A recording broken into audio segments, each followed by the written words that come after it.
আমরা যে ঐকমত্য কমিশনে যেই বিষয়গুলোতে আমরা আলাপ আলোচনা করলাম এবং নানান বিষয়ে যে নোট অফ ডিসেন্টকে সবচেয়ে বেশি প্রমিনেন্ট জায়গায় এখন টার্ম হিসেবে ছুড়ে দেওয়া হলো, নোট অফ ডিসেন্ট আসলে কোন কোন জায়গায় বিএনপি দিয়েছে এইগুলো আমরা আলাপ করছি কিনা। দেখেন, নোট অফ ডিসেন্ট দেওয়া হয়েছে একটা বড় বড় তিনটা বিষয় কিন্তু আমরা দেখেছি, যে তত্ত্বাবধায়ক সরকার কিভাবে গঠিত হবে এই বিষয়ে আমরা দেখেছি, নারীদের যে অংশগ্রহণ সেটা কিভাবে হবে এবং মনোনয়ন কিভাবে হবে দলগুলোর মধ্যে সেটা পার্সেন্টেজে তাদেরকে দ্বিমত করতে দেখেছি, এবং এটার মধ্য দিয়ে বাংলাদেশের নারীদের যে রাজনৈতিক অংশগ্রহণ সেটাকে পিছিয়ে দেওয়া এবং তাদের যে অস্ত্র এবং অর্থনির্ভর রাজনীতি সেটা কি তারা পরিচালনা করবেন, এভাবেই এটার একটা প্রতিজ্ঞা কিন্তু তারা করলেন। একইভাবে তত্ত্বাবধায়ক সরকারকে একটা বাছাই কমিটি, একটা গ্রহণযোগ্য বাছাই কমিটির মধ্য দিয়ে করা হবে এই ব্যাপারেও তারা দ্বিমত পোষণ করলেন। অন্যদিকে আমরা দেখলাম উচ্চকক্ষে পিআর এর জায়গায় তারা নিজেদের নোট অফ ডিসেন্ট দিয়ে রেখেছেন। এখন উচ্চকক্ষে এখন আসেন যে উচ্চকক্ষে কি কি হবে।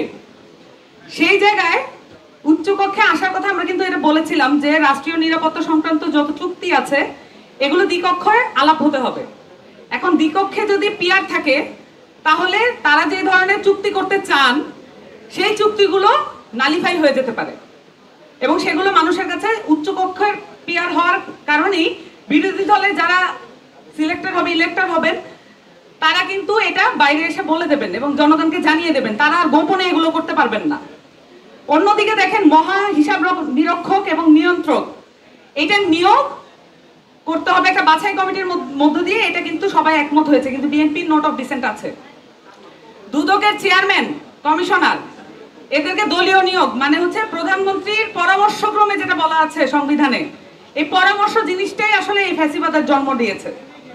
এই যে প্রধানমন্ত্রীর পরামর্শক্রমেই তারা নিয়োগ দিতে চান।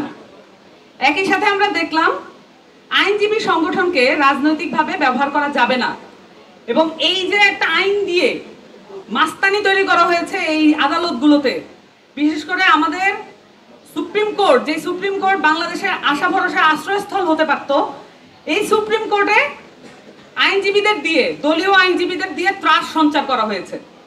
সেখানে গুন্ডামি মাস্তানি সবই চলে, সেখানে সাধারণ মানুষ প্রবেশ করতে পারবে না, কিন্তু আইনজীবীদের দিয়ে ওখানে মাস্তানি করা চলবে। সো এই জিনিসগুলো হচ্ছে বিএনপির নোট অফ ডিসেন্ট। এখন এই বিষয়গুলা কোনটা আসলে, একই সাথে আরেকটা জিনিস বলি যে সরকারি কর্ম কমিশনে যে নিয়োগগুলো হবে, চেয়ারম্যান যে নিয়োগ হবে সেইটা একটা বাছাই কমিটির মধ্য দিয়ে হোক, এটা আমরা চাই, কিন্তু বিএনপি এটাতে নোট অফ ডিসেন্ট দিয়েছে।